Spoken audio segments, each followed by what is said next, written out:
Mesdames et messieurs, bonjour et merci de suivre le flash d'information de 10 heures sur les antennes de la télévision du Burkina.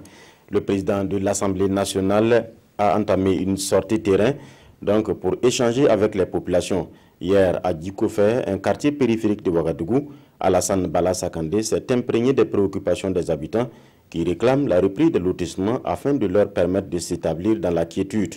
Djikofé est l'un des quartiers précaires de la capitale où les services sociaux de base sont quasi inexistants.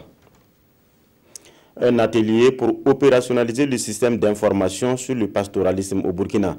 Le système d'information sur le pastoralisme est un projet du ministère des Ressources animales pour créer un réseau dynamique entre des acteurs de l'élevage.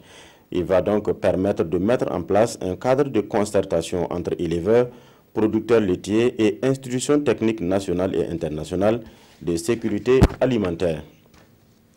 Le monde entier s'est mobilisé hier contre la violence faite aux femmes. À Paris, Istanbul, Rome ou encore Genève, des manifestations ont eu lieu à l'occasion de la Journée internationale pour l'élimination de la violence à l'égard des femmes. C'est un fléau qui n'épargne aucun pays dans le monde. Aujourd'hui, la parole se libère peu à peu, mais la répression reste trop souvent peu dissuasive. Des pays comme l'Italie et la France ont promis renforcer l'appareil répressif en y instaurant le délit d'outrage sexiste pour faire face aux harcèlements de rue. Le Yémen a reçu sa première aide alimentaire depuis le renforcement du blocus qui lui est imposé par la coalition menée par l'Arabie Saoudite.